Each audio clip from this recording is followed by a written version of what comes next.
Welcome back to Bank OZK Arena. We are getting set for the 6A Boys State Championship game between Springdale and Jonesboro. Hello, everybody. I'm Wes Ford, joined by Brian Ross, the head coach of the Central Tigers.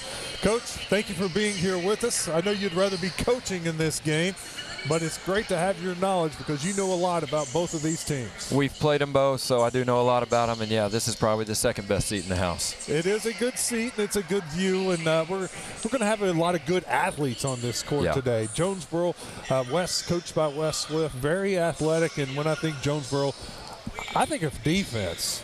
Yeah, that's the first word comes to mind. They're going to hang their hat, and their identity is going to be on their defense. They're probably the best in the state on that end of the floor. Let's take a look at a couple key players in this game. Players to watch. We'll start with Springdale. For some, it's a little bit of a surprise that they're here. I don't think they were the pick for a lot of people to be in this game, but Springdale, maybe a younger team, but very talented team. Here's a guy to keep an eye on, number 30, Isaiah Seeley. What do you think about him? Seeley is he's 6'6", point guard, very smooth with the ball in his hands, and he's a great athlete, but he's got great moves getting to the rim. It's really hard to keep him from getting in the paint. He's averaging 15 points, 6 rebounds, and 2 assists, but in the state tournament, he stepped up his game a little bit more, averaging 19 points per game in the tournament. Now for Jonesboro, the player to watch for them, Dion Buford Weston, number 3. He is a senior, averaging 15 points, 2 assists, 2 rebounds this season. What do you think of Dion? He's been all everything for them. He's Mr. Clutch. Every time they've been in a close game, he's the one that steps up and makes the big shot at the end. He did it in the semifinals against KAFT last week. A heck of a player. You see him in the pregame warm-ups. Let's take a look at how these teams got here. First of all, it's a long trip for both of these teams, from Jonesboro and from Springdale. We'll start with Springdale. They knocked off Conway in the first round. Then in the second round, you want to skip over that one?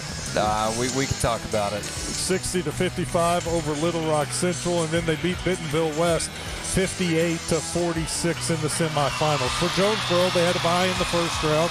In the second round, they knocked off Bentonville 61-28, very convincing win. And then, as you said, Coach, very close game against KETS, 40-38.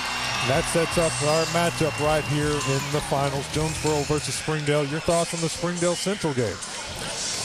On the Springdale Central game? Yeah. Well, hey, they came out with a lot of confidence and hit a lot of shots in the first quarter.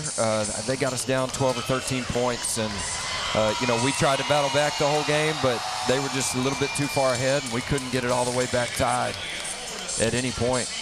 You mentioned Seeley, but I see like a two-headed monster for Springdale. Cortland Muldrow is a heck of a player, too. Muldrew has 19 points on the season, 4 rebounds, 2 assists.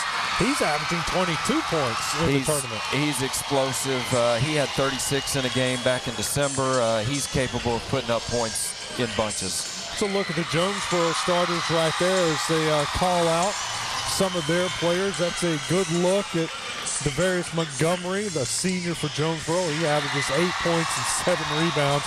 And we got another great crowd here at Bank OZK Arena. Yesterday, we had 20,000 people for the 4 different games here at the arena in Hot Springs.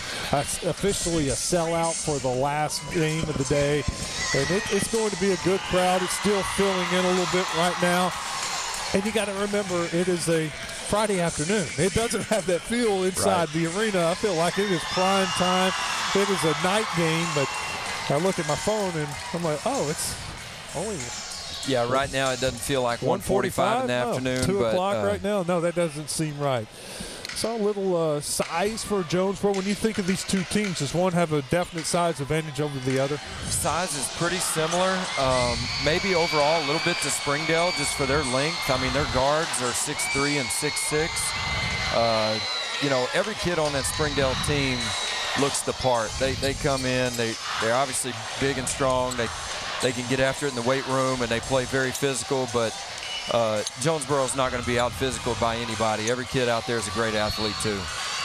Tevin Tate jumping center for Springdale. He looks like a football player. He's got to be a football player, right? He's got to be. I'm not sure, but big, strong kid, moves his feet really well.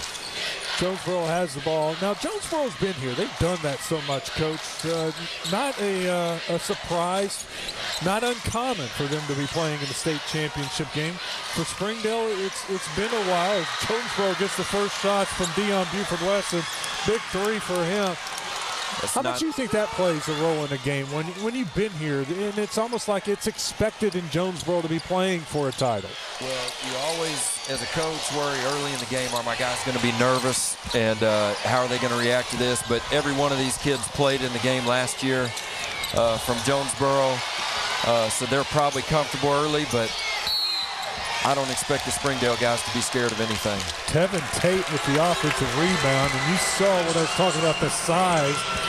He got away with a little bit of a push-off on the offensive rebound and was able to bring in the rebound. Then he just used that big frame of his to muscle it up, and he's going to the free throw line and trying to get the first points of the game for Springdale.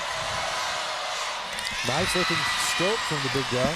Yeah, he can make free throws. Both of these teams are going to be really aggressive on the offensive glass. Look for Tate and look for number 11, Cy Bates here on Springdale to hit the offensive glass really hard. Second free throw is off the mark, a little short on it. Jonesboro's second possession of the game. Jonesboro up 3-1 early in this 6A boys title game. Montgomery works it around to Wesson. He has the first basket of the game for Jonesboro. Wesson cuts through. He's slashing and wanting it. Tillman loses it. Bates comes away with it. Muldrew now brings it up. Muldrew wants the screen. Little pick and roll. Tate working hard inside. Harrell's doing everything he can to stay with Tate. Both teams being patient. Look like they're just waiting for the defense to make a mistake.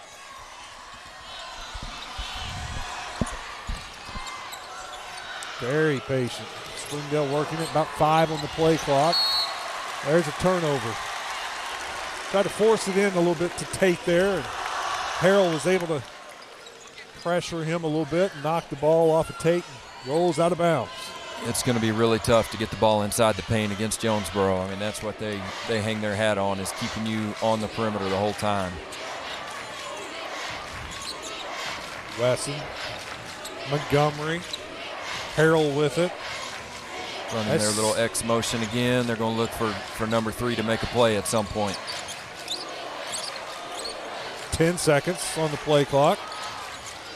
Nice little bounce pass, little pick and roll. Finds the cutting to Darius Montgomery. Montgomery gets on the scorebook. Jonesboro up 5-1. Montgomery does a great job of just playing his role. He's a rebounder, defender, but when you give him the ball and a good opportunity, he's great at finishing around the rim too. Trying to post their guards. They do that a lot. It's their height. The Jonesboro's guards aren't small. No, they're not at all, and they're physical. A little travel. A little bump, but they're going to call the travel. That's good for Jonesboro if they're going to let them be physical. Yeah, that's going to help them a lot. If you can put your hands on them a little bit, put your body on them, then they're going to take full advantage of that. C.J. Larry brings it across. It's Harrell up top. Tillman will take that 3. Harrell was crashing the board. Isaac Harrell was trying to get in there, but knocks it out of bounds. So Springdale still looking for their first basket of the game. They got a free throw. It's 5-1. First quarter of this 6A Boys State Championship game. Head tap. They want to post up 35 right here. Going to try to go over the top. There he goes. Tate's working hard. We're going to get Jonesboro's Devarius Montgomery on the foul. A little bump foul. Tate came across the lane. He was working hard, had Harrell on his hip. He was wanting it, but he didn't get it. He looked a little pressure on the guards. When you're working that hard to get that position, and the guard never looked at you. But you're right. They had so much pressure on the guard. He was just trying to keep control of the basketball. They make it really hard to run what you want to run because your guards are having to work so hard just to maintain control of the ball. Seeley stops, and he hits that 17-footer. So Springdale on the board, and you hear their fans. That gets them excited. 5-3, 2-point game. Jonesboro with the ball. Wesson looking inside.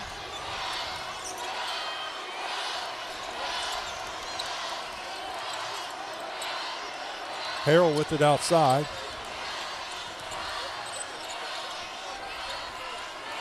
C.J. Larry gets the screen. He drives baseline.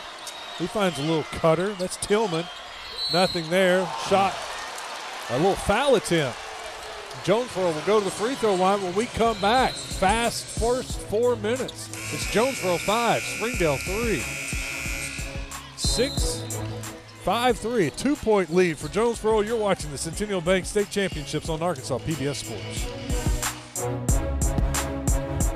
Centennial Bank is committed to you. Since our founding in 1999, we've become one of the nation's most trusted banks by remembering that you come first, by empowering our communities to reach their highest potential through our dedication to local charities, education, and exceptional service. Because we are proud to call Arkansas home. Banking with you in mind. Centennial Bank, member FDIC. There's well over 2,000 Arkansas rice farms. 96% of them are family owned and operated. It's all about building community. The results we've been seeing have been very promising. I grew up watching the farm, knowing every detail about it. If you take care of the soil will take care of you. It helps us to give back to the land and make sure that it's going to be there for future generations. Every community has a story to tell, and if somebody will tell it, it'll be interesting. At Wendy's, we're focused on what matters. That's why we've made our hamburgers square. When you want the experience, the delicious taste of Wendy's hamburgers, you gotta ask, square's the beef. It's Wendy's. 5-3, Jonesboro leading early in this 6A boys game. Wes Moore, Brian Ross with you. Coach, thank you for joining me in this game. Glad to be here. Jonesboro at the line, trying to add to their lead. First free throw is off the back of the rim. James Blair in the game. He was the first substitute for Jonesboro. He goes to the free throw right away. Blair's second free throw is good. So 1 of 2 from the line.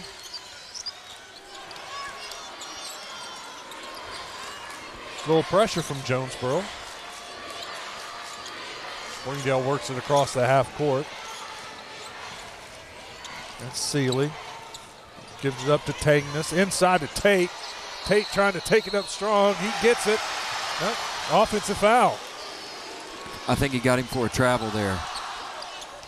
You're right. No foul there, just a travel. Kind of lost the ball. And yeah, I mean, just fumbled it he's around. got some arms in there, and, you know, hard to say if they hit the ball or hit the arm, but he lost it. Tough call for him because he made the shot. Jonesboro up and under, block, trapped it against the glass, goaltending. That's one of those where he hit the rim, or the backboard, low, so low. Here's a good look at it. But the ball's still going up, and it has hit the backboard, so technically I guess that's the right call. Once it hits the backboard, it's a goaltend. Seeley blocked 4 or 5 shots in our game, and he's really good coming over as a help side defender. They're really looking at Tate hard early this game. Tate powers his way through. Harrell was trying to draw the charge. A little bit of a, I don't want to call it a flop, but I guess that's the best word for it. And he's going to be aggressive trying to take charges the whole game. They didn't buy that one. They didn't buy what he was selling. So Tate gets on the board. That's Tate with the steal. Good defense for Tate. Transition, he's really good. Harrell's length affected that shot a little bit, but there's Tate inside, crash to the board. No, that's not Tate. That's Bates. And that's what Bates does right there. He's a dirty work guy. He's very physical. He's going to hit the glass on every single shot the entire game. Bates gets the basket and the foul. He'll go to the free throw line.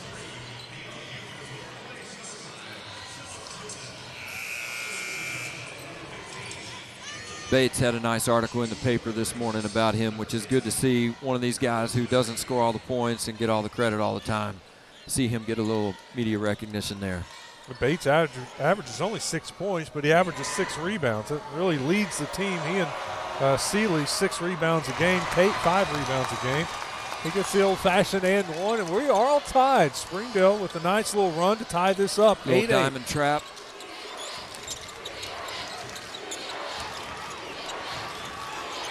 They're going to do this to mix up the rhythm of your offense sometimes. Got a turnover. The travel on Jonesboro. Yeah, if they want to speed up the tempo, they'll throw that little half-court trap out there. If they think you're too comfortable, they're going to do it to get you out of rhythm.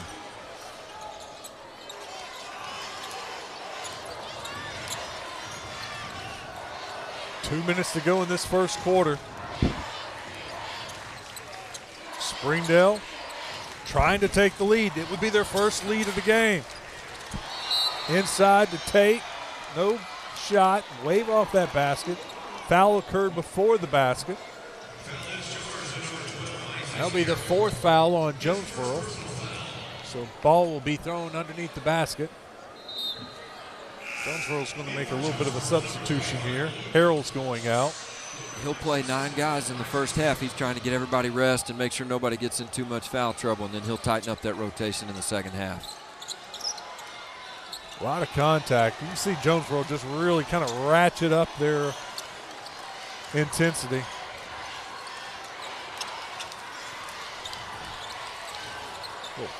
Fadeaway jumper, no good. Great job by Jonesboro blocking out, but it's once again, Coach, you called it. Bates fights his way in there and gets the rebound and puts it back in, and Springdale takes their first lead of the game. So far, everything's come inside for them, except one shot, I think.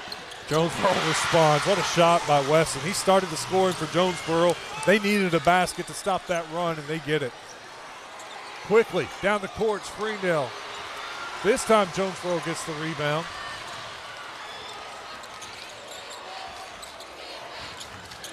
Back in the offense. Anytime they need one, it's going to go to Buford. Dion Buford-Wesson off to a good start. Springdale comes away with the steal. Bulldogs on the run. Jonesboro hands, knock it away. No numbers for Jonesboro, so they pull it out. 35 seconds to go in the first quarter. All tied at 10. Seen a couple of streaks. Jonesboro started on a good run. Springdale responds. Yeah, both teams are settled in now. We should see a good game from this point forward. 10 seconds on the shot clock. Dion Buford-Wesson. 5 on the shot clock. Whoa. How deep was that? He was at least 25 feet, and it makes it a lot easier when you got a guy that can go get a bucket like that. Springdale tried to respond. Half-court heave was no good. So Jonesboro, 13-10. It starts with Dion. It ends with Dion. Bookend shots for him. We're just getting started. You're watching the Centennial Bank State Championships on Arkansas PBS Sports.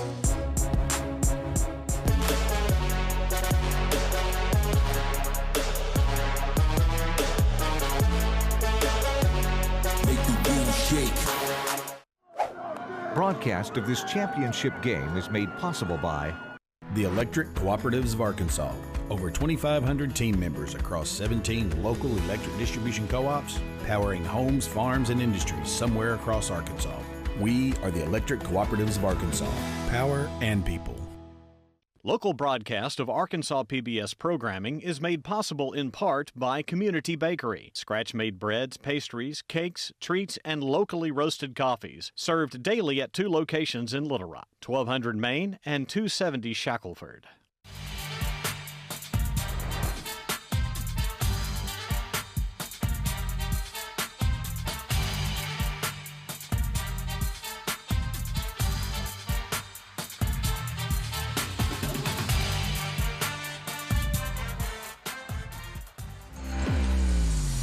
KETS Country Music, a film by Ken Burns on Arkansas PBS starting Wednesdays, March 22nd at 3 p.m. Westmore, Brian Lost, what do you think for joining us for the 6A Boys State Championship game? Jonesboro leads at 13-10 thanks to Dion Buford. He is 3 for 3, 8 points, made both of his threes. One of them should have been a 4, Coach. It was so deep. They ought to give 4 for that deep of a shot. And it's not surprising. He's come up big in the biggest of games all year. He had 31 in our first matchup. And see Jonesboro start the second quarter in a 2-3 zone here. Just trying to mix it up on them. Anything surprise you in the first quarter? No, not really. I mean, Springdale tried to pound the ball inside. That's where they had all their success. So, you know, if they get Seeley and Muldrew going here, they're really going to have something. Points in the paint is always a great statistic. Well, here's another one. Attempt in the paint's no good. Jonesboro gets the rebound, but you think of Tate. He had points in the paint. Cy Bates had a couple offensive rebounds, put back. So a lot of Springdale points coming points in the paint. Yeah, it's a good sign for them that they're in the game and their best 2 guys haven't really got going yet, because that's what's carried them in the last several games. Jonesboro's 3-point attempt from the outside is good. Kylan Kelly knocks that one down.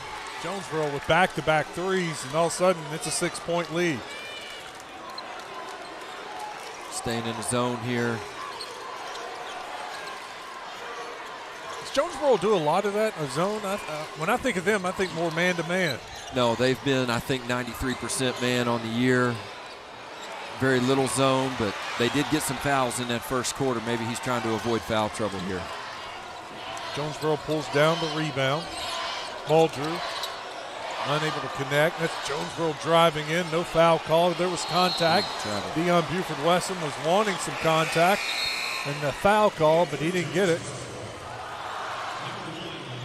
Jonesboro coming in with a mass substitution. They'll bring 3 in, 3 out. 4 in, 4 out. Yeah, that may become a story as the second quarter goes on. He's already played 9, maybe 10, and Springdale just got their 6th guy in the game recently. Jonesboro up 6. It's a 6-0 run right now for Jonesboro with back-to-back threes. One at the end of the quarter, one to start the second quarter. Harrell drives in, contact, he's slammed to the ground.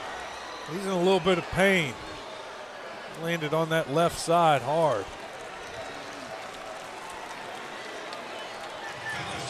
Harrell had his man beat, goes up, help side comes over, and well, that was an 80s foul in the NBA. No layup foul, no right? Easy layups here.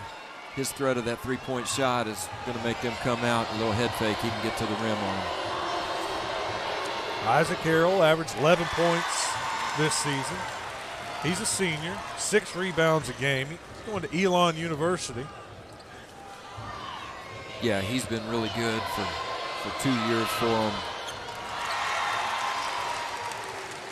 Just a great inside-out scorer. 18-10, Jonesboro now with an 8-point lead. Pressure on the ball all the way to half court. Causes the turnover. Oh, Wesson wanted that one. Stepped out of bounds right at half court. They do a really good job of helping to the ball where you can't get all the way to the rim, but they're not going to leave the nearest shooter, so there's no outlet pass for you to throw to when you get down there. Jonesboro goes back to man-to-man.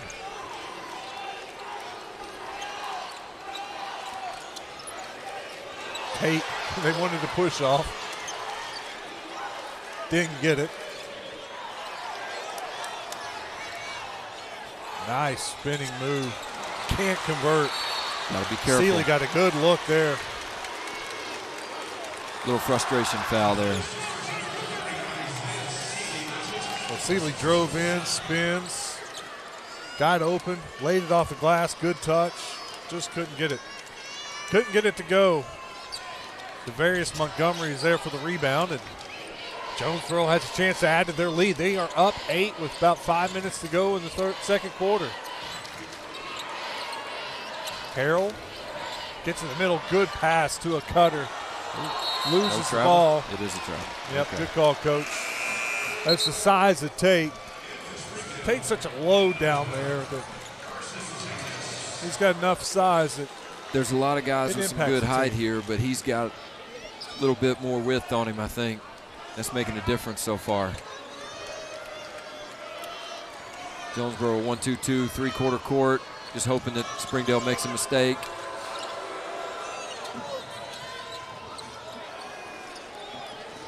Eat some time off the shot clock also when they do that.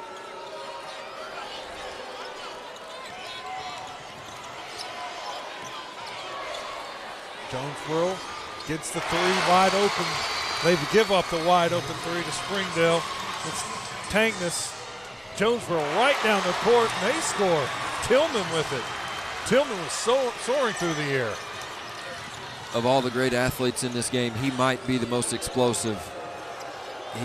He's great in transition. Tate fighting for that rebound. He gets it.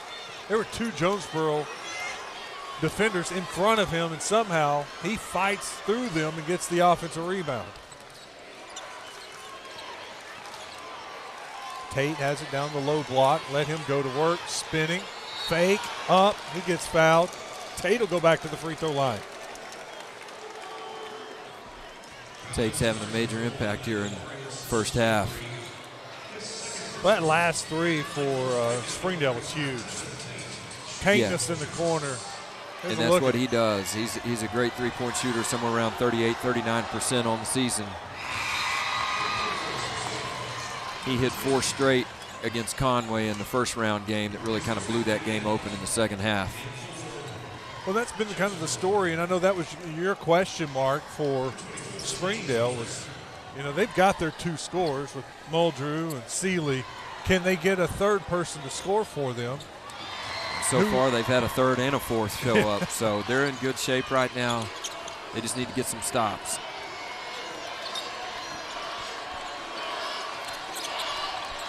Jonesboro up by 5 right now.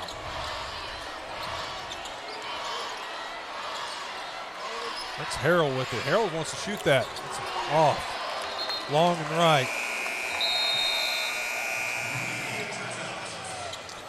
All right, we got to take a media timeout. It's Jonesboro 20, Springdale 15. You're watching the Centennial Bank State Championships on Arkansas PBS Sports. Hi, I'm Steve Sullivan. And I'm Ed Leon. Coming up at halftime, the Magnolia Panther now hooping with the Hogs. And how we put the Arkansas into Arkansas PBS. We'll see you at halftime. Hey, I'm Rick Steves. You know, I don't go anywhere without my passport. And now, thanks to PBS Passport, you can travel with me and watch all 10 seasons of Rick Steves Europe and all my travel specials. This exclusive streaming service is just for our members. Not only can you see all my shows, but you can see thousands of hours of your favorite public television shows. Become a member today and get your passport. Thanks, George. Appreciate it. At Big Red Stores, we're always proud to sponsor, support, and partner up with many events and activities throughout the community. Among them, high school championships throughout the state of Arkansas. At Big Red Stores, our team members are always ready to assist you to make your visit with us a pleasant one. And at Big Red Stores, we recognize that none of our support or ability to serve the community is possible without you. That's why at Big Red Stores, you're always the MVP of the Big Red team. Big Red Stores, now more convenient than ever. We on that next level.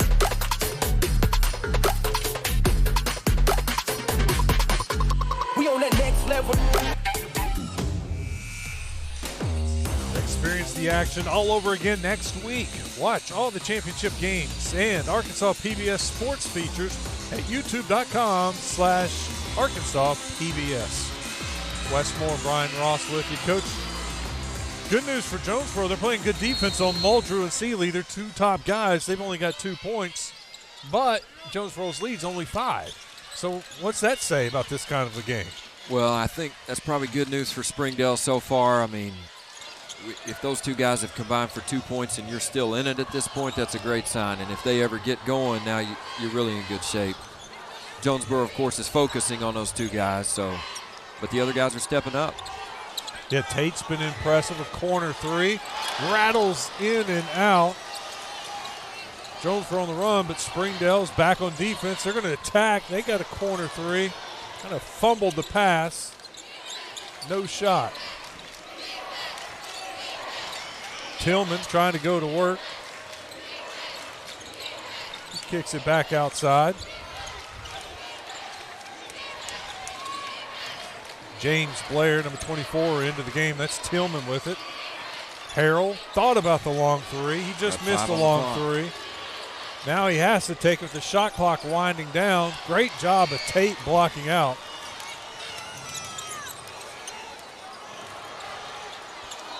Springdale loses it out of bounds.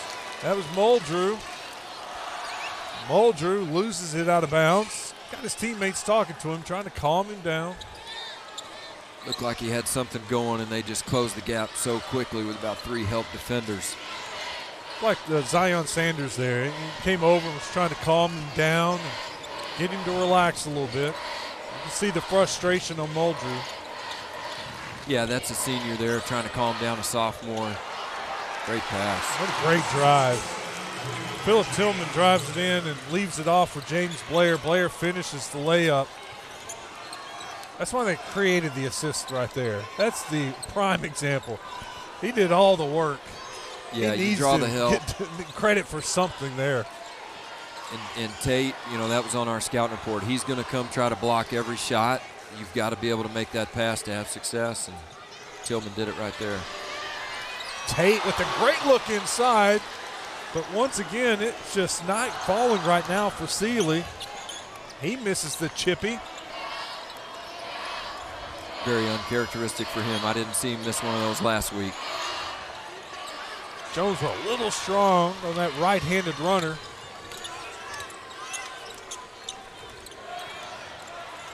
Muldrew comes down with it. Muldrew wants to go to work. He drives in. Little floater, right side. Now he gets something to go. Oh. And it's steal. Muldrew back up with it. Puts it back in.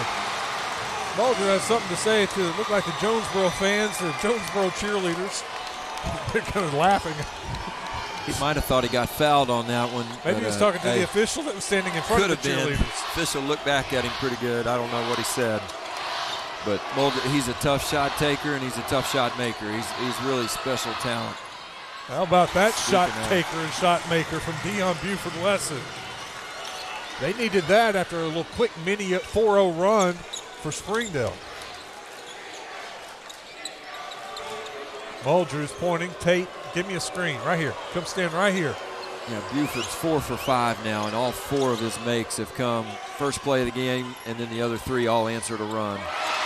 Nice play right there. Size and strength of Tate, too much for Jonesboro. 3-point game. It's been a fun game. Back and forth.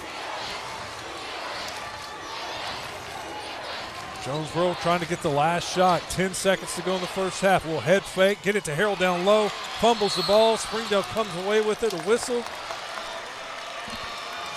Got a foul call. 12 on Harrell. Harrell got it knocked away. A foul called. It's the 6th foul on Jonesboro. So no free throws. Going to have a substitution in for Harrell. That's his 2nd foul on Harrell. Jonesboro or Springdale will have 4.7 seconds. He's got enough speed to get all the way down there. Gets a good screen from Tate. Shot at the buzzer. No good. Comes up a little short. Looks like he wanted the foul called. He wanted a little help, but nothing there. So Jonesboro will take a 3-point lead into the half, 24-21. This has been a good first half. Can't wait for the second half. You don't want to miss it either. Stick around. We got a halftime show with Steve Sullivan and Ed Leon. Second half action coming up in a bit. You're watching the Centennial Bank State Basketball Championships on Arkansas PBS Sports. Hands up, hands up, hands up, hands up, hands up, hands up. Let me see you bounce, bounce, bounce, bounce. Broadcast of this championship game is made possible by the Electric Cooperatives of Arkansas. Over 2,500 team members across 17 local electric distribution co-ops, powering homes, farms, and industries somewhere across Arkansas. We are the Electric Cooperatives of Arkansas. Power and people. Local broadcast of Arkansas PBS programming is made possible in part by Community Bakery. Scratch-made breads, pastries, cakes, treats, and locally roasted coffees. Served daily at 2 locations in Little Rock, 1200 Main and 270 Shackelford. The Electric Cooperatives of Arkansas. Over 2,500 team members across 17 local electric distribution co-ops, powering homes, farms, and industries somewhere across Arkansas. We are the Electric Cooperatives of Arkansas. Power and people.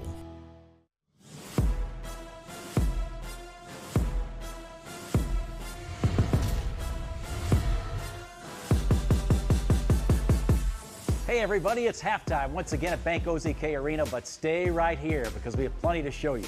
Jumping right into it, most towns have their sports legends and legendary stories. Magnolia's Darian Ford was definitely added to their legend list over the last 4 years.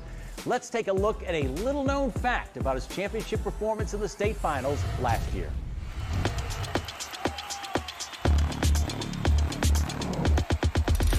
You may be surprised to learn that in addition to being an all-star basketball player, Darian Ford earned a 4.0 as well as all-region choir status during his senior year at Magnolia High School. Darian brings new meaning to the term student athlete. He's also an open book.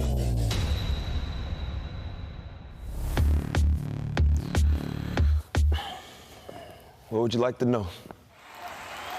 Well, you know, my dad said if you don't work, you don't eat. So everything I do, I try to work hard at it, be the best I can be at it. He's a pro in what he does every single day. The way he lives, the way he acts, he's never late. He doesn't make mistakes, like mental mistakes.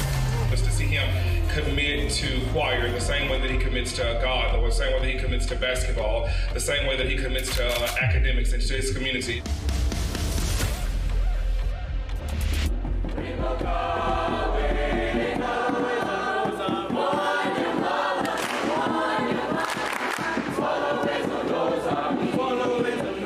He has made all region every single year that he's auditioned. Just a phenomenal kid, and so I got an opportunity to see him beyond basketball. The strength that I have in academics is math. You know, I feel that I'm very good with numbers. Write the quadratic formula. You don't think I remember that, do you? I started off doing multiplication numbers at my grandma's house, and it's just something that I fell in love with. I just love numbers ever since then. Undefeated in his senior year at Magnolia High School, Ford came down with the flu and 102-degree fever during the championship game. You know, the fever was giving him the heat and the chills. I think he was real sleepy, didn't want to do anything but lay in the bed. Darian still led all scorers with 29 points and capped off an undefeated season for the Panthers. Most things that I thought about were my teammates and just helping them and them helping me and put me in the right position, and I'm putting them in the right position to win state championship. I think it was 4th grade. Started to excel in basketball after we won a national championship. It just took off from there. You can see the hard work paid off. He's won the MVPs 3 times, offense and defense. He's got Gatorade Player of the Year twice. In his trophy case, there's a lot of MVPs in there. In November 2021, Darian signed his letter of intent to play for the Arkansas Razorbacks at the University of Arkansas. There can be little doubt that Ford is truly a special athlete of dedication, poise, and faith that one day might carry him to his dream. I want to win national championship. I want to win national championship, and I just want to better myself. Just be able to adapt to any situation. Darian is currently a freshman with the Arkansas Razorbacks. I'm sure we'll be seeing more from him. Now let's take a look at some of those students who made the cut for the Arkansas PBS Student All-Star Team. Here's the boys' 2A, 4A, and 6A classifications. We're starting off with Justin Brandon from the Bay Yellow Jackets. Justin hopes to play basketball on a collegiate level as well as be an entrepreneur. He enjoys fishing and hunting in his free time. Next up is Landron Blocker with the Little Rock Christian Warriors. Landron wants to one day pursue college basketball. In the meantime, hanging out with friends or listening to music are a few of his favorite pastimes. Finally, we have Honor Boateng representing the Little Rock Central High Tigers. Honor plans to attend college for mechanical engineering or pharmaceutical sciences and one day play in the NBA. He enjoys playing various instruments, including the saxophone, guitar, and piano.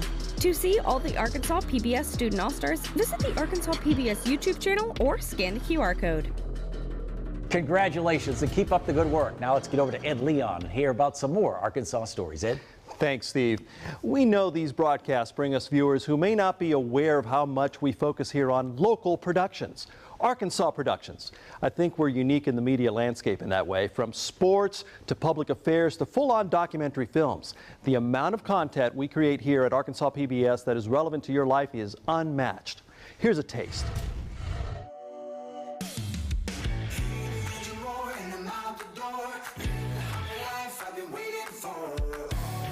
An Arkansas adventure like never before.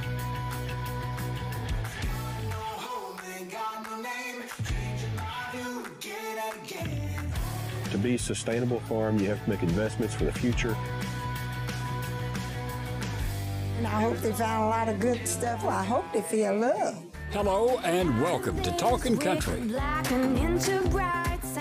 I was known on the West Coast as the Arkansas Wild Man.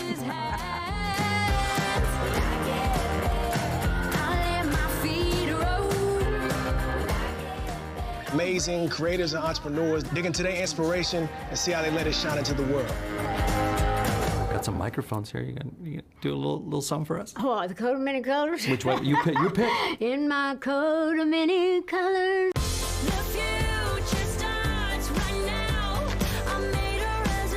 In its own right, a beautiful form of art. We gotta teach the new guys, or this ain't gonna be around much longer. The future is now. We want to be able to keep bringing you local shows that speak to life here in Arkansas. And you can support that by contributing to our local production fund. Just scan the QR code on your screen. If you're enjoying these high school championship games, if you appreciate our commitment to local productions, then become part of the team and donate to Arkansas PBS. And there's some awesome benefits too. That QR code will tell you how to do it, and you'll see it pop up throughout these championship games. All right, Sully, I think that's it for us. Yes, Ed, but there's a lot more basketball coming up. Yes, sir. Let's get you back to Bank OZK Arena for the second half, right here on your home of the high school basketball state finals, Arkansas PBS. Thanks for watching.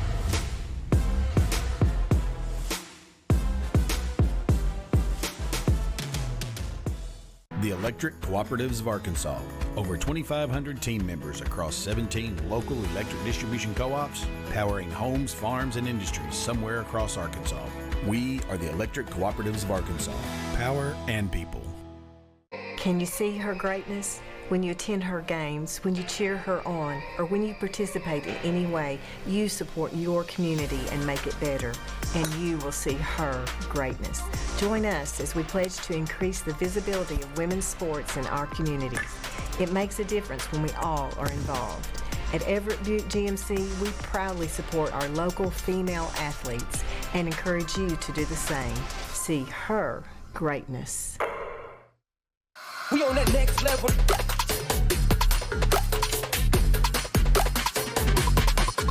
We on that next level.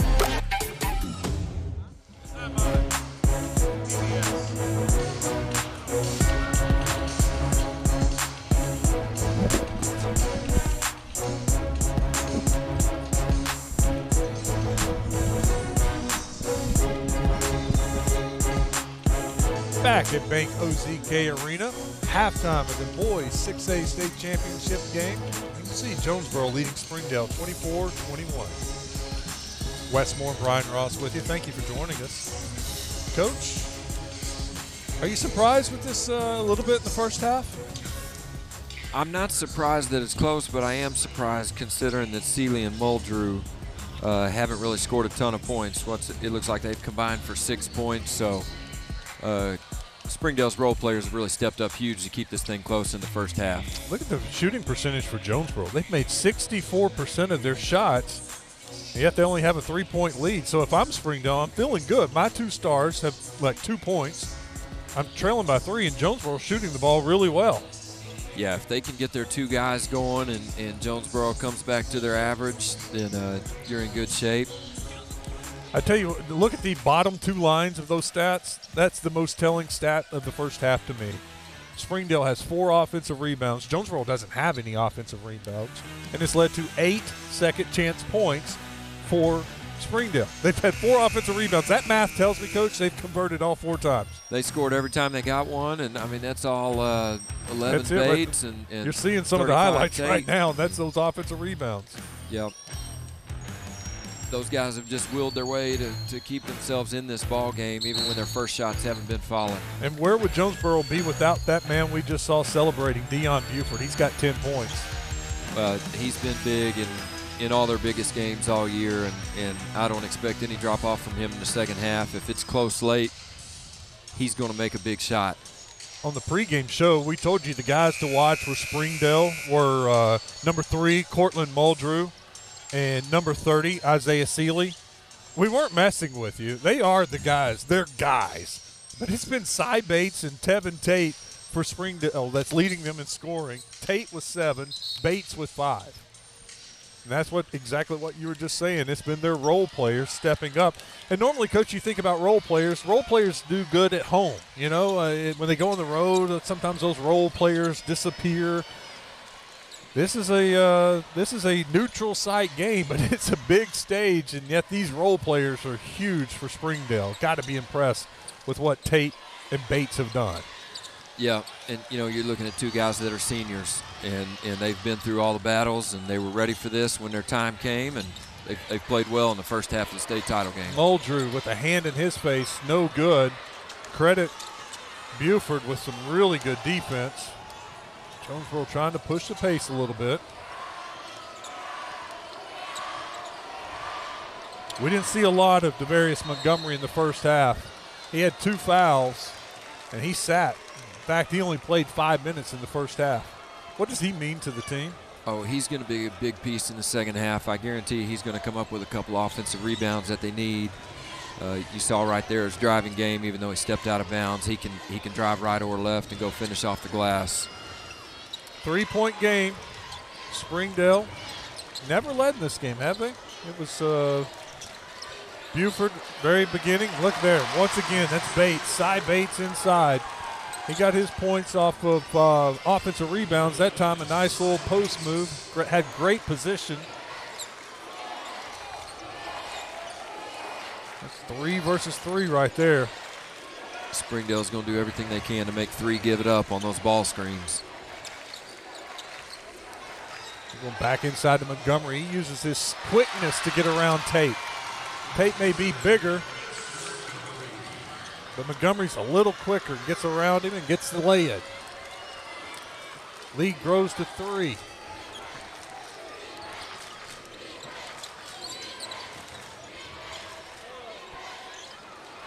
Shot no good. Jonesboro with it. On the run. All the way to the basket. Flips it up. Can't convert. Tillman just couldn't get that one to fall.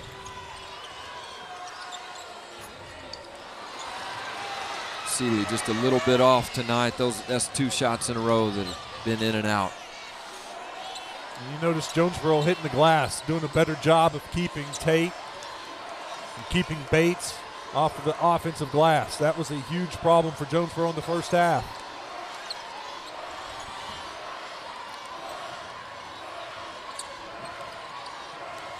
Jonesboro being patient. Weston drives, kicks, nobody there. They save it to Harrell. Harrell with 3 seconds on the shot clock, fires it up, no good. 2 points apiece in this third quarter. If you're Jonesboro, you're expecting Harrell to hit a couple of those here in the second half.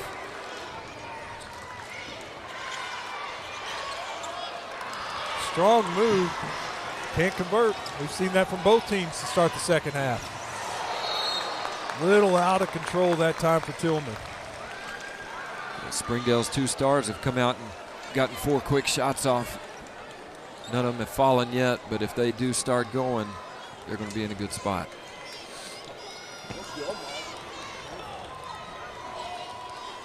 Jonesboro comes into the game with a 29-3 record. They lost to North Little Rock twice this season, and the third game was against Beaumont United.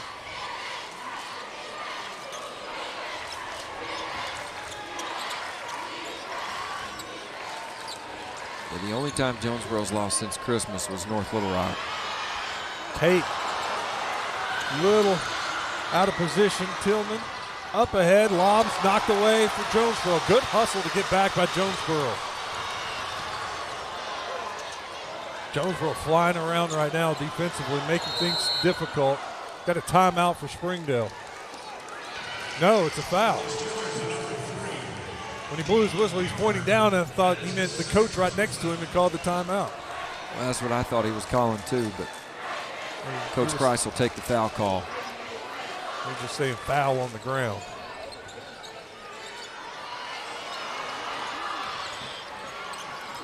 Tate wanting it. Last couple possessions looking inside again like they did in the first half.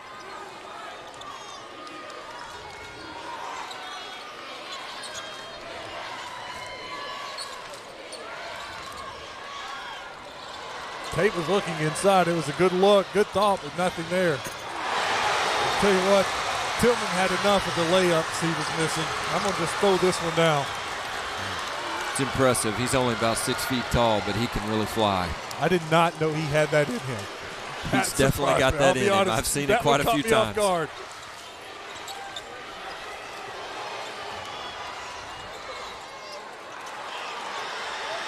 Once again, how many times have we seen that from Cy Bates? Is that the third offensive rebound that he has and put back? Yeah, that's his third, fifth or sixth for the team.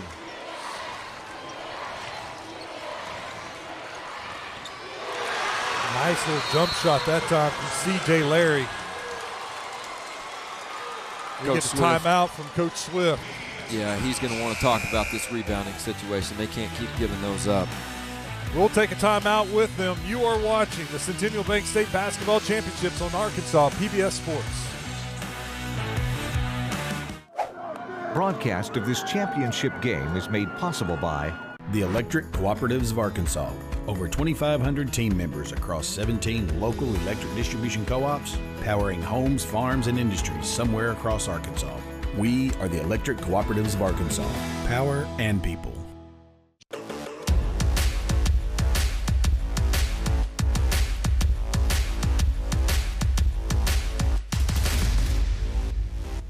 Local broadcast of Arkansas PBS programming is made possible in part by Community Bakery. Scratch-made breads, pastries, cakes, treats, and locally roasted coffees. Served daily at 2 locations in Little Rock, 1200 Main and 270 Shackelford.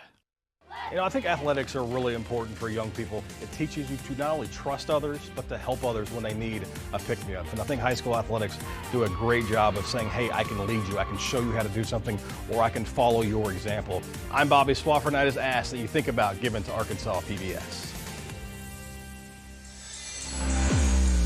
I want to give a shout out to Schlotzsky's. They've been providing the food to our crew.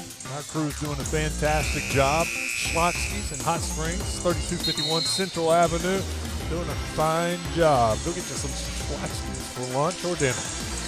Wes Moore, Brian Ross with you. 6A Boys State Championship game. Jonesboro with a small lead, 30-25 over Springdale. For Springdale, the story's been Tevin Tate. Tate inside, he's been a presence for them. He's out of the game right now, 7 points. He's got 3 rebounds, and then Bates. Bates has 9 points and 6 rebounds.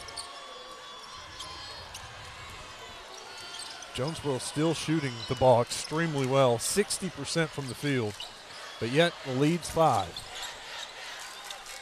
Yeah, if they keep up that 60%, they're probably going to stay on top, but you have to think that evens out at some point. Seeley's probably not going to go 1 for 9 the rest of the way either. Muldrew working, little jump shot, no good. It's going to stay with Jonesboro. Tell you what, Jonesboro's been doing a good job on Muldrew, making life difficult. He hasn't gotten a lot of clean looks. He's 2 for 7 from the field, missed both of his threes. They can do that. They're really good at just making your best players have an off night. They consistently do that because of the pressure they put on and the help they bring. Seeley, their other top scorer, he's 1 for 9. Seeley with the shot. Make it 1 for 10. So Seeley and Muldrew are combined 3 of 18. Tillman again.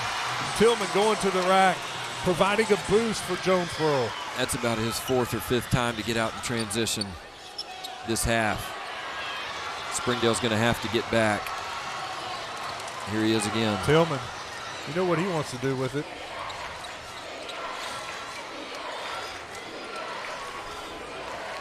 Coach Swift signaling in the play. Little brush. They want him driving to the right. Didn't get a good screen. Muldrew with it. He wants to attack. He wants a three. Not there. Good, strong rebound for Harrell. He went up, got that one around the rim. I think Coach Swift probably mentioned the rebounding at that last timeout. He was pretty aggressive going after that one. Well, and Tate's not in the game right now. Makes it a little easier when you're not trying to box out a guy that's probably about 240. Wide open three for Jonesboro, a little short. Good block out for Springdale, but they can't get the rebound. Harrell, wide open three. He misses again. That was a heads-up tap by Seeley right there. It was. He felt the guy coming underneath him, so he just tipped it over to his teammate.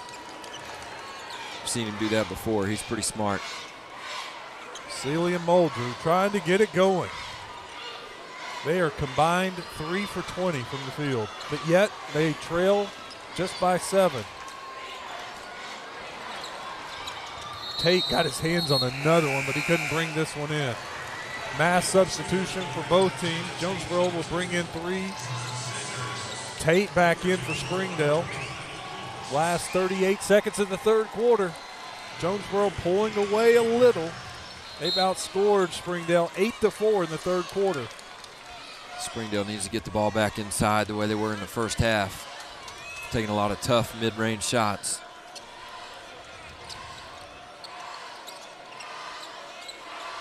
About a second, 2 seconds difference in the play clock and the shot clock. They're just trying to burn it down for a last shot, I think.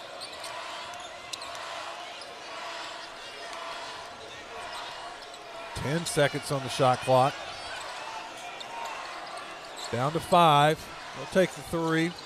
No good. Rebound, Muldrew with it. 2 seconds. Steps Foul. into it. That's not going to make Coach Swift happy. He's got his arms folded over there. Last thing in the world that you wanted. He really wanted him to shoot that ball at the buzzer, so by the time you get the rebound, there's less than 2 seconds left in the quarter, but they shot it with 6 seconds left, and now Springdale's got a chance to make 3 free throws going into the fourth. They're going to put some more time on the play clock. That's what they're doing over at half court, talking with the clock operator. Going to be 1.2 seconds on the clock. They've got 12 right now. They've got to fix that, make it 1.2. Stepping to the free throw line will be 20. Muldrew. He has not shot a free throw. In fact, Springdale's only shot 5 free throws. Jonesboro's only shot 4, so not many free throws in this game. They'd let them play, honestly. It's been a pretty clean game from an officiating standpoint. Not a lot. That was the first foul of this half. We went the entire quarter without a foul called. Well, as a fan, that's what you want to see. You don't want to come out here and see a free throw contest. So that's a good look at that replay. Just reached in. This probably, I'm sure Coach Swift, he knows he shouldn't have reached in like that. That was going to be a difficult shot as it was. Now Muldrew will go to the free throw line to have 3 shots. They are down by 7, so another look from a different angle. Definitely fouled him. He got him. They've probably been showing their kids film all week of him making those types of shots, so it's hard for the kid not to try to stop it and reach in. I seem to remember in my research of him hitting a shot at the buzzer in one of the games during the state tournament. Yeah, he's hit a few. I think they hit 3 buzzer beaters against us maybe. At the end of the quarters? And same thing against West. I mean, they were playing with a lot of confidence last week, and obviously that's carried over into today. Well, it's deflating for one team, but then it just picks the other team up. You know, when Springdale does it, I'm sure the whole bench, the entire team, that's just a pick-me-up. Is this the same? Is this the same going to the free throw line? If you can get in here and get 2 or 3 points, Yeah, it's going to be huge because now, you know, you take that thing from 7 down to 4 or 5, and it's a whole different message inside that huddle when you're within 2 possessions. Muldrew averaged 19 points on the season. He's been averaging 22 in the state tournament. Yet today, after that second free throw is good, that's just 6 points. Well, some of these shots they've taken in the third quarter, they're tough shots, but they're shots that those 2 kids have made all year. And if they start falling, they're going to be able to score whenever they want to because you can't keep them from getting everything. Third free throw attempt for Muldrew is good. So he goes 3 for 3. Cortland Muldrew, 1 second left. Buford at the buzzer, throws it up off the backboard, no good. We will go to the fourth quarter with Jonesboro leading by 4, 32-28. You are watching the Centennial Bank State Championship games on Arkansas PBS Sports. Centennial Bank is committed to you. Since our founding in 1999, we've become one of the nation's most trusted banks by remembering that you come first, by empowering our communities to reach their highest potential through our dedication to local charities, education, and exceptional service, because we are proud to call Arkansas home. Banking with you in mind. Centennial Bank, member FDIC. Thanks, George. Appreciate it. At Big Red Stores, we're always proud to sponsor, support, and partner up with many events and activities throughout the community. Among them, high school championships throughout the state of Arkansas. At Big Red Stores, our team members are always ready to assist you to make your visit with us a pleasant one. And at Big Red Stores, we recognize that none of our support or ability to serve the community is possible without you. That's why at Big Red Stores, you're always the MVP of the Big Red team. Big Red Stores, now more convenient than ever. Welcome back to the 6A State Championship game. If you're just joining us, Jonesboro jumped out to an early lead. That's Kelly with a 3. Springdale came back. They led one time in this game. Mainly it's been Jonesboro, and behind that man right there, Dion Buford. He leads Jonesboro with 10 points. He's made 2 threes, both of the threes he's attempted. Muldrew and Seeley, the 2 leading scorers for Springdale, have not been able to get on track in this game. They've combined for just 9 points. They came into this game combined, averaging 34 points a game. But yet, Springdale trails by just 2. Springdale hit 3 free throws right there at the end of the third quarter to make it a 4-point game. That was a big momentum change right there. That was big for Springdale. That was huge. You know, just a little lack of discipline by the defender there opened up the door for him. You know, one thing, Buford did not get a shot off in that third quarter. Got a blocking foul called on Harrell. That was Seeley driving to the basket. He'll go to the free throw line.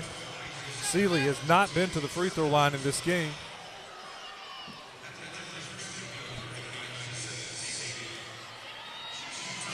Harrell picks up his 3rd foul of the game.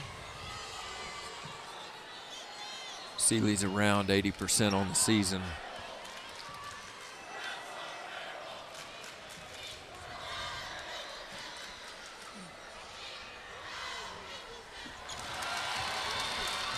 Free throws are huge in close games, and that's 4 straight free throws for Springdale.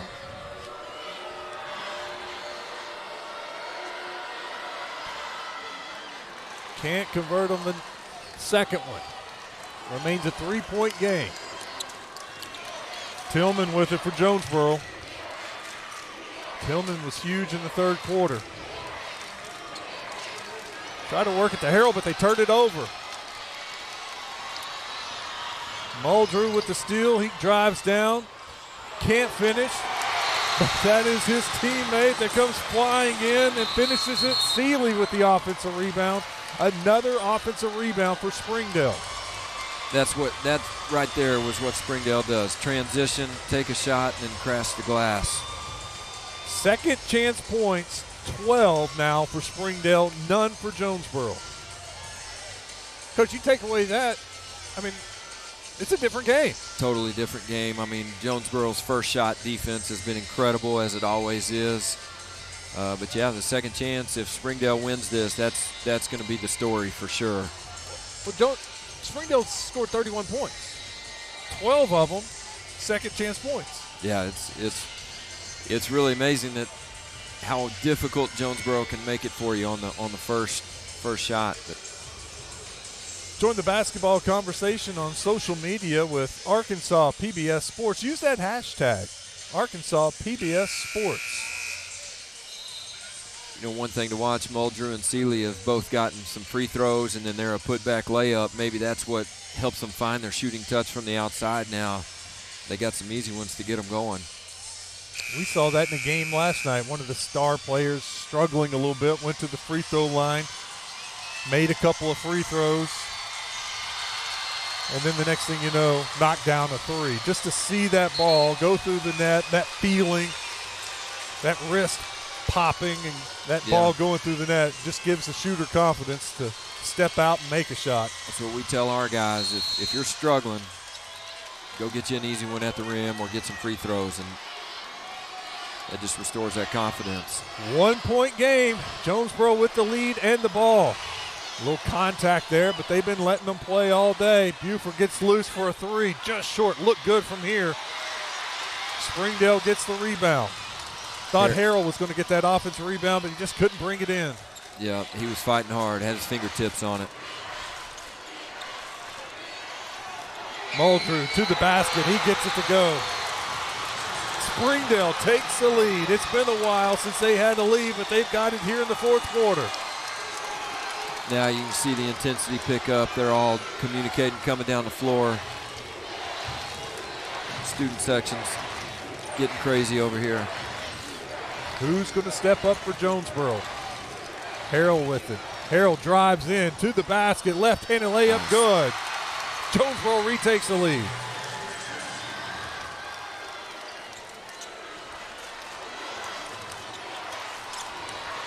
Harrell's first made field goal of the night.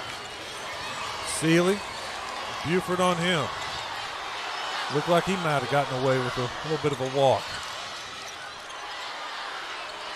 Muldrew wants it now. 12 on the shot clock. Gets a screen from Tate, doesn't use it.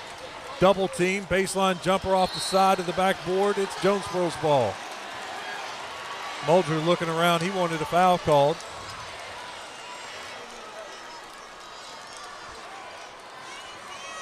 Physical defense, they had him double teamed over there in the corner. Very tough shot. Springdale coaches up, standing, pleading with their team. Get a stop. Jonesboro trying to increase their lead. Drive to the basket, reverse layup is good from Montgomery. Montgomery in foul trouble in the first half, didn't play much. He's got 2 baskets in the second half. Long three, good. Springdale responds, ties it up. Back and forth we go. 36-36. We got a fun 5 minutes coming up here. Jonesboro dishes out, wide open. Buford not this time. Harrell fighting for it. He taps it back in. Timeout. Harrell fighting for it. We saw him fighting for an offensive rebound a second ago, Coach, and you mentioned he just couldn't quite get it, but the effort was there. That time the effort paid off. Back-to-back big buckets for Harrell. No one blocked him out. Screen. He was up high around the key, and he came flying in. No one ever put a body on him. He's tall enough where he can go up, just tip it like he did. Yeah, 6'7", 6'8", and he's playing out on the perimeter, so sometimes you're not going to get blocked out as well when you're hanging around the three-point line. So good job by him of crashing. That was Jonesboro's second offensive rebound of the entire game. Just their second offensive rebound, but that's their first points off of an offensive rebound. Couldn't have come at a better time. You know, 5 minutes left. Every single point is going to matter here down the stretch. I'm sure Coach Price is wanting them to get a little bit better quality shot than they got last time down right here. Now, I know in the semifinal game, Jonesboro had to battle back. They were in a very tight, close game with Cabot to get here. What about Springdale? Were they in some tight, pressure, one-possession type games in the fourth quarter? They were not in a one-possession game. When we played them, it was mostly a 5 to 6 point lead, and they would stretch it back out to 8 or 9. Against Bentonville West, they hit 7 threes in the first quarter and just were up 17. Bentonville West did battle back, but no, the final 4 minutes was not a 2 or 3 point game that I remember. Is that a big advantage for Jonesboro? It could be. I mean, you got Coach Swift over here, probably the best coach in the state right now, and he's got all the big game experience here. He knows what to do. And he's got an experienced team that's been in this situation before. Coach Price did not like what he saw there. There was a lot of confusion, players talking and pointing about where they needed to be and where to go, so he just called a timeout. Basically, at this point, every possession is huge. Yeah, you can't just let it slide. If you see your guys confused, you've got to get them organized. You're down 2. If you don't score here and then Jonesboro gets another one, you're down 2 possessions, and you may never get this chance to tie the game again, so you want to take advantage while you got the ball. Springdale 25-8 on the year. This is a team that's gotten better as the year went along and then obviously peaking at the right time of the year. That's what every team's trying to do, is exactly what they've done. They've won 6 out of their last 7, and yeah, I mean, last week it was 3 straight games of them just playing really, really good basketball, and that's why they're here. Let's see what they can do here to finish off. Muldrew with it. He's got Tate up to give him a screen if he wants it. Jonesboro went zone.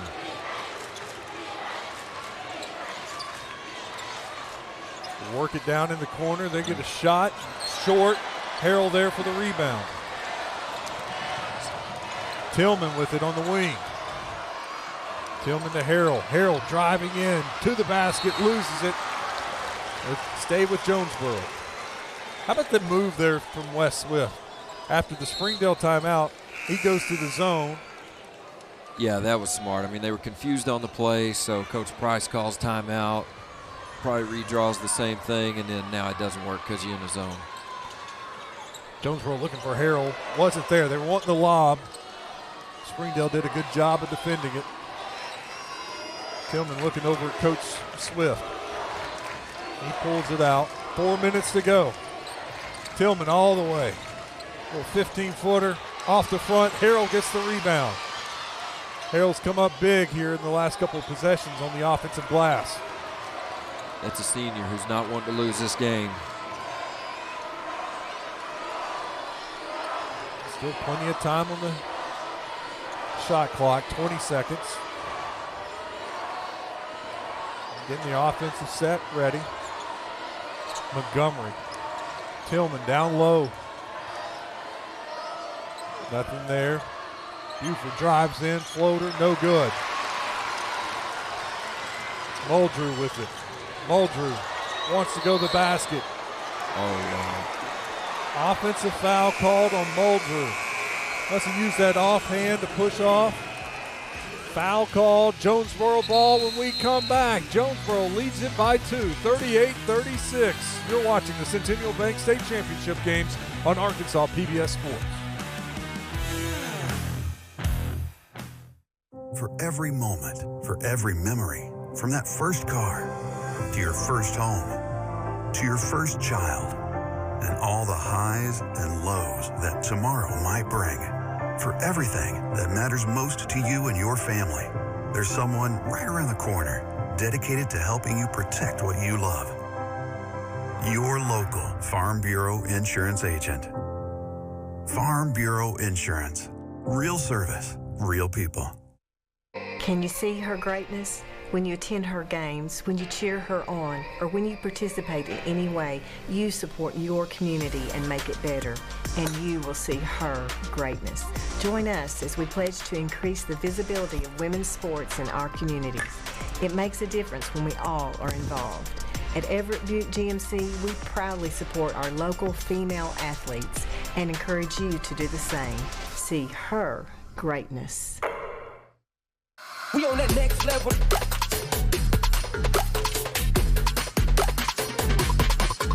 We on that next level. Here's a look at the offensive foul on Muldrew as we go into break.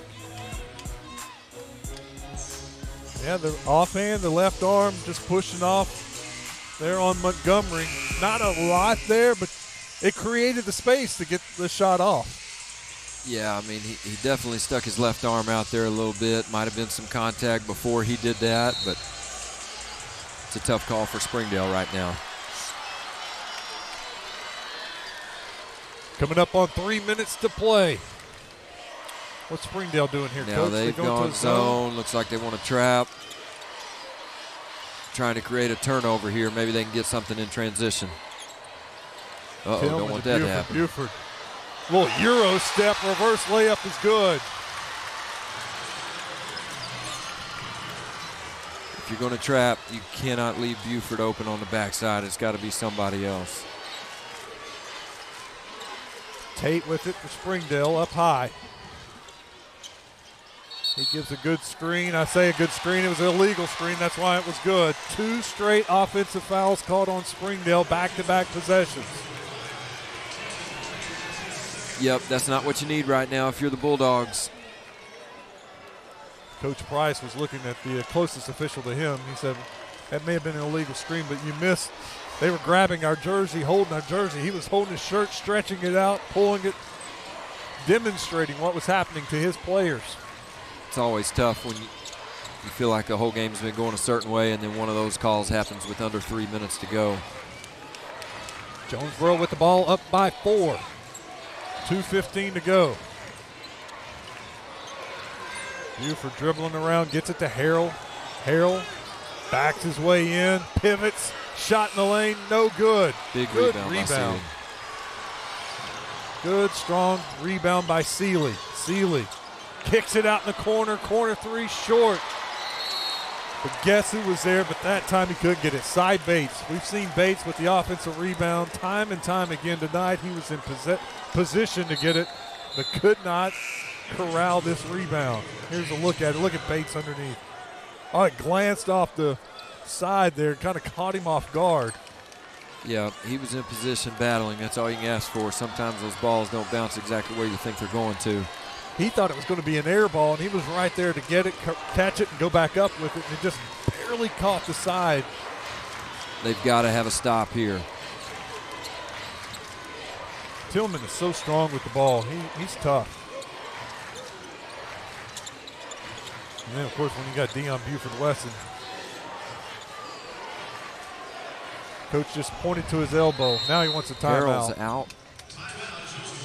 Minute 25, Jonesboro up 4. There's 7 seconds left on the shot clock. What was he saying when he pointed to his elbow? What is that? Do you know what that play is, what he was wanting to do? I don't have that one. You don't have that one,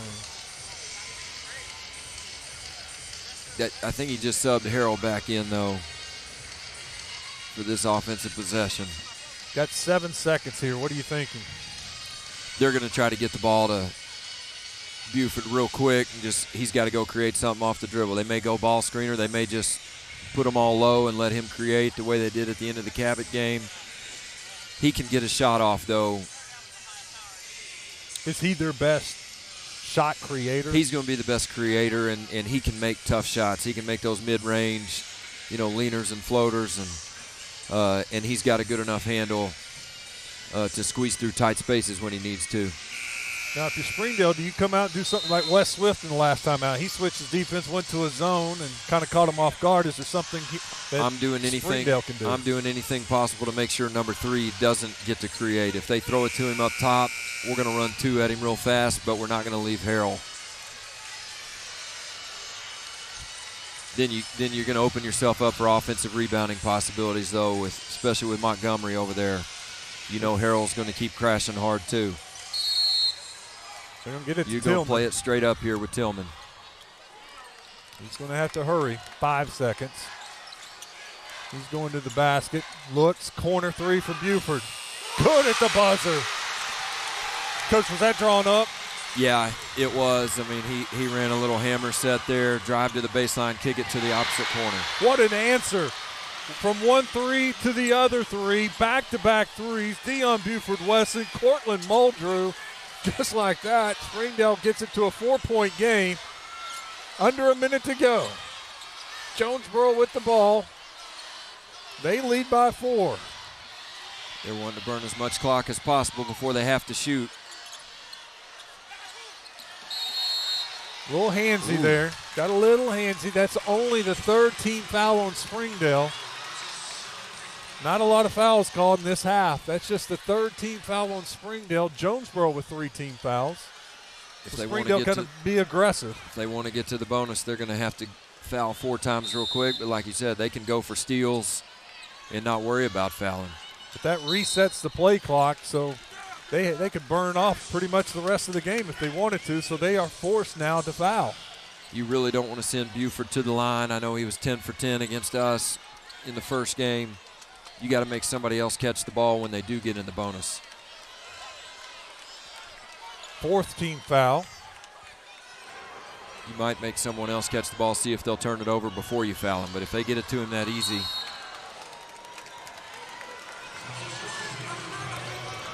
5 team fouls.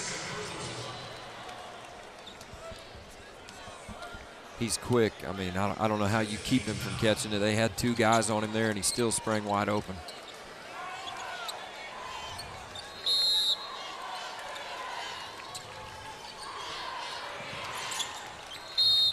He did it again, Coach. Somehow he keeps getting open.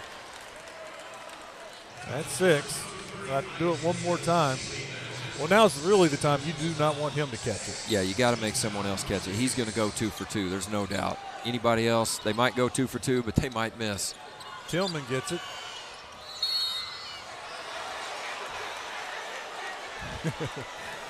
Fans behind us, the Jonesboro fans, they want the intentional call since he grabbed the back of the jersey. Nobody wants to see him call an intentional foul at this point in the game. Not now, no. It wasn't any excessive physicality on that foul. He just grabbed his jersey. Tillman has not been to the free throw line today. First free throw, good. That's clutch.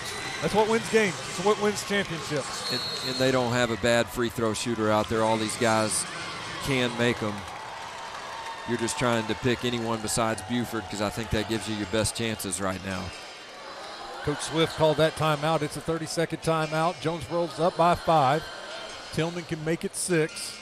34.8 seconds left.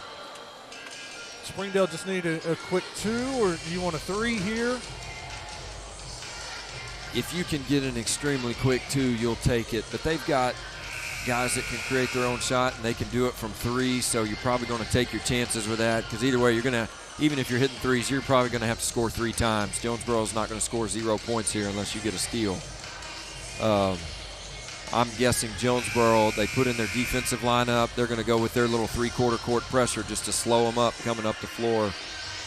I wouldn't be surprised if Muldrew or Seeley just dribbles right through it. And they don't care if there's a trap. They're just going to go right through the middle of them and try to get down there and get a shot off in a hurry anyway. Yeah, he's got everybody off the line except for the shooter.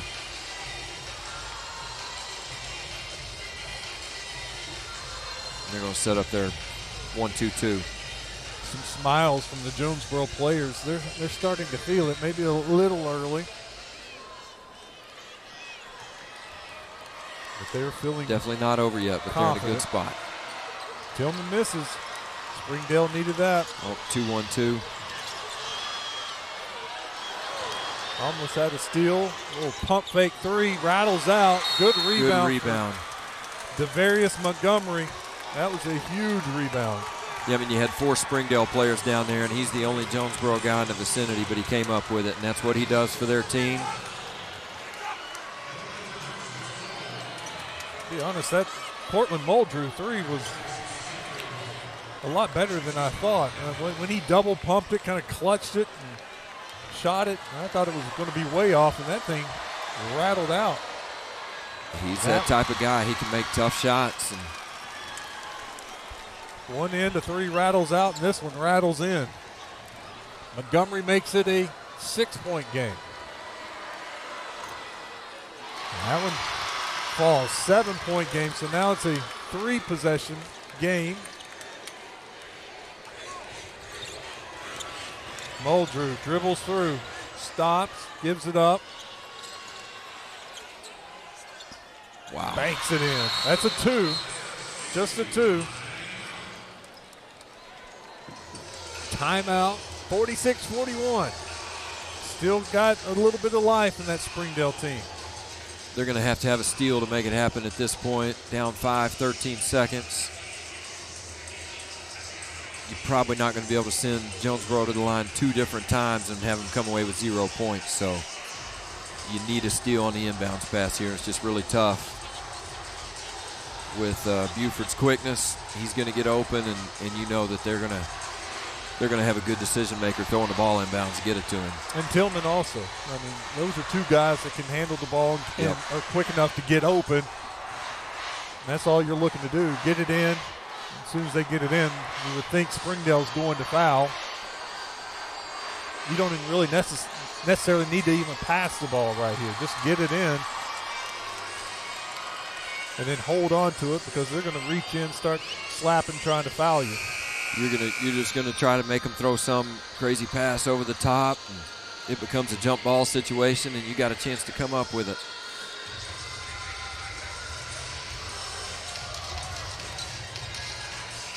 Of course, Jonesboro looking to go back-to-back, but in a different classification. Last year they were the 5A champs, beating Marion 55-28, a much different ball game. One of the biggest blowouts I've seen down here in a while. Tillman gets it quickly, and he's fouled. He'll go back to the free throw line. Yeah, and I think they've won the last 2 in 5A, so this will be 3 in a row for these guys. Well, we saw it in football, some teams moving up in class and still able to win a state championship, and now we're going to see it in basketball with Jonesboro moving from 5A up to 6A. You know, back in the day when we would have the Tournament of Champions and the winners would play, it always created the debate of just how good Jonesboro was. Could they compete at the highest level? I know there was that argument even last year with Jonesboro and North Little Rock. Who was the best team in the state? Jonesboro in 5A, North Little Rock in 6A. Well, they played in November, and Jonesboro beat them. But as they said, what would have happened in March? That was in Jonesboro, where it's tough to win sometimes in Jonesboro, I hear. It can be. Yeah. It can be very tough. Well, Coach Swift, I think this is championship number 8 for him, and 6th one at Jonesboro. He's obviously got a great culture and done a great job. These kids show up every year expecting to win. So hats off to them for the job they did this year. Last 5 seconds, a heave, no good. Rebound underneath. They get the time. No timeout. Clock runs out. That's it. Jonesboro wins the 6A boys state title, 48-43. Nope, we're going to do it again. We are going to do it again. Gave him the timeout. They are, I guess, going to go back to the clock, maybe look at it, see if there's any time left. They'll just give Jonesboro 2 celebrate. How many times you get to celebrate a state championship twice? I've never had that opportunity. You're lucky just to do it once. Student section is not going to wait, though. They're celebrating already. Yeah, they just clarified it for us that they did give them the 30-second timeout. They put 1 second back on the clock, 48-43. Jonesboro leads by 5. Here's a look at the last bucket. Offensive rebound underneath. And so he puts it right back up with, about one second left. They get the timeout, but now it doesn't matter. They throw it in to Dion Buford-Wesson, and they can celebrate a second time as Jonesboro clinches and wins the 6A title. The final score, 48-43. When we come back, we'll hear from the tournament MVP. We'll hear from Coach Wes Swift. You're watching the Centennial Bank State Championship games on Arkansas PBS Sports.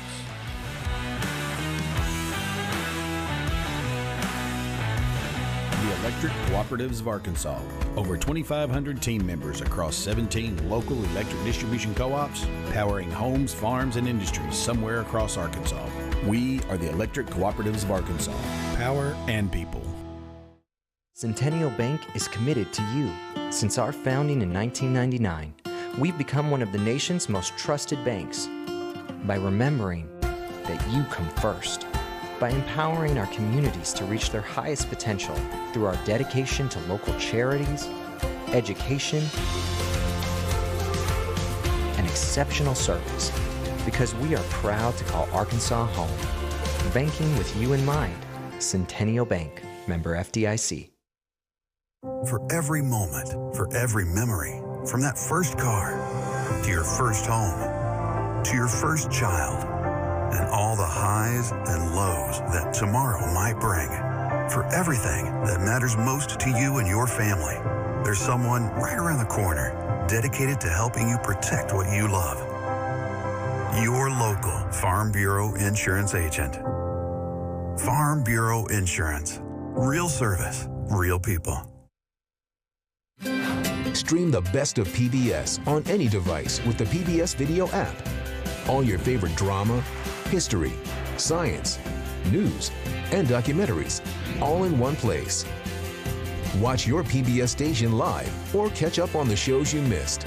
Support your PBS station and you can get Passport, giving you full seasons, early releases, special collections, and more.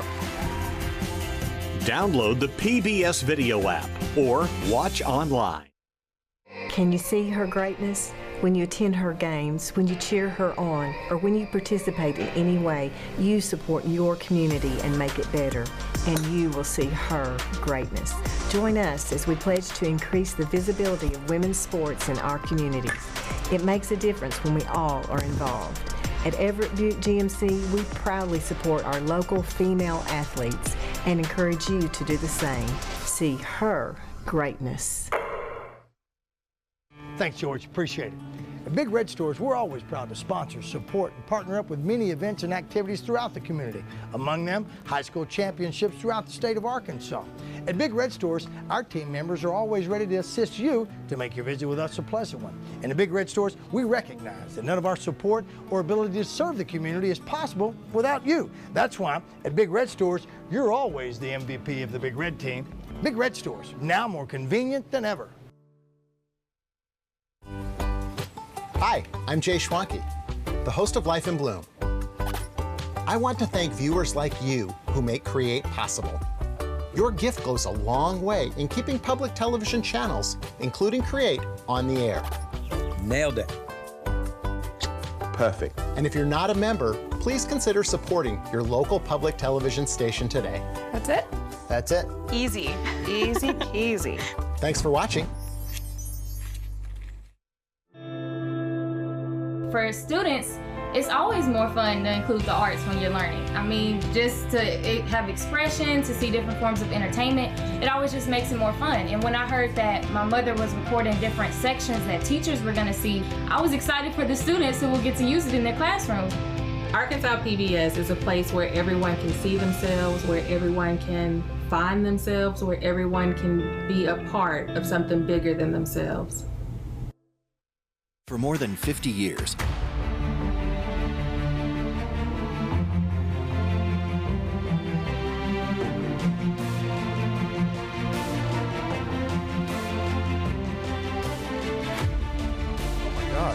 Yeah.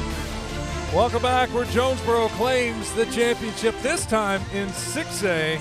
They're celebrating in Northeast Arkansas once again. Your final score, 48-43 over Springdale. We are joined by Wes Swift, the winning head coach. You do it again, Coach. Well, how's it feel this time? It feels really good. You know, every year you kind of do it with a different, if you get a chance to do it, you know, more than once, you do it with a different group. And everybody's got, you know, roles change. Brian's sitting here, he understands the deal. And so it all feels fresh because it is a new team. You know, there's no defending champions because we had like 5 or 6 that graduated last year and they're not here right now. But this group of juniors, last year's group of juniors had to come in and play a totally different role and have just gotten better throughout the year. How big of an emphasis was the rebounding on the glass at halftime? And you even called an early timeout after an offensive rebound. Coach was speculating that maybe the message was once again, you got to hit the glass. Well, there was no way we were going to win a one-on-one rebounding battle with 35. And so we would seem to have 3 people around the rim, and I had 2 people up here watching, and there was just no way. We were going to have to rebound collectively, and we just, that was a good call by Coach Rouse because we were reminding them of that. I thought one of the key moments in the game, it was a 3-point game late. You called timeout. There was only 7 seconds left on the play clock. And We watched Tillman drive in right here. He goes baseline and whips it to the corner to Deion Buford. He knocks down the three. Well, Phil has the first option to play a mid-range game over here, but we're trying to screen the backside over there with two screening, you know, and Deion drifting down there to the corner, and Phil made the right play, man. What a play by him. Did you draw it up that way? I mean, it's designed for that, but I mean, it's a one-on-one play. We were late in the shot clock, we knew it, and so we put it in Phil's hands to go play one-on-one over here, but we do screen the backside if the three opens up. It was open, and he nailed it. And he nailed it. Man, he nailed it. Yeah, he's done that quite a bit this year. Big play. Big game. Congratulations. Thanks, Wes. Great job, Coach. Thanks, Brian. That's your winning head coach, Wes Swift, and now joining us is going to be the tournament MVP, Deion Buford. We were just talking about Deion and the big three he hit at the end of the game. He had 15 points for the game, 6 of 10 from the field, 3 for 5 from the three-point line, and I got to think that one of the biggest play, maybe the biggest play, was the corner three you hit coming out of the timeout. There was the play clock, shot clock was running down. It was a three-point game. Springdale had made it a heck of a game. That was, I don't want to say it was the dagger that won it for you, but that made it a 6-point game. How big in your mind was that play? It was a big shot. The play was for me, and Coach trusted me to take that shot, and I took it and made it. How's it feel to win this one as a senior for you? You've been here before, but now this is your senior class winning it. It's a great feeling, man. I'm just so excited. I'm really lost for words right now, winning 3 times in a row. A lot of people felt like you guys were ranked number 1 in the state a lot of the year, and then Springdale was kind of a surprise that they were here. Many people thought y'all were going to win it. Did that put any extra pressure on you to be playing a Springdale team that was kind of a surprise? No, sir. We knew they was a pretty good team. We played them in team camp, and it was a close game in team camp. So we knew what we were getting into coming into the game. Adding another ring, that's a good feeling, I'm guessing. Yes, how are you going to celebrate? I don't know, but we're going to celebrate how? Some way. Congratulations. Thank you, and what a great game. Thank you. Deion Buford joining us, the tournament MVP. Here's a look at some of the stats from today's game. Look at the percentage, the shooting percentage for Jonesboro, Coach. 50% from the field. That wins a lot of games. That'll win most games, especially when you play defense the way they do. You know, they did come down a little bit from where they were 63 or 64 at halftime, but they kept it on Springdale. Springdale ends at 36%. And I thought it was interesting when Coach came over here, Coach Swift, you handed him the box score, and the first thing he looked at was rebounds. And he looked, okay, we had 26, they had 23, and he nodded his head like, okay, I'm happy with that. Well, he probably knew at halftime they were getting out rebounded, and so that was an emphasis, and to say that they came out in the second half and won that battle, that helped close that game off. You know, the really big one late with Montgomery there and in the middle of 4 Springdale players kind of ended the game. Taking a look at some of the highlights and insides where Springdale did a lot of their damage in the first half. In the second half, there's our tournament MVP, Deion Buford, hit some big threes. That was one in the first half, and then he had one big one in the second half as Jonesboro comes away with the 6A title, knocking off Springdale. Session 1 is in the books, but when we come back tonight, it's the 1A. We got the 1A girls, Mammoth Spring, Norfolk. That will start at 6 o'clock. And then after that game, we have the 6A boys here at Bank OZK Arena. You'll want to stick around and come back to Arkansas PBS Sports to see some 1A action tonight. Mark Tree, County Line, the Indians. Can't call them Mark. Can't call them. We won't know which one's which since they're both the Indians, so we'll have to call them by the school name tonight. Coach, thank you. It was a pleasure, and we'd love to have you back next year, but then again, I think we'd love to be watching you next year. Enjoyed being here, but hopefully I'm sitting in one of those chairs next year. Brian Ross, I'm Wes Moore. Thank you for watching, and we will see you tonight for the 1A boys and 1A girls finals right here on Arkansas PBS Sports.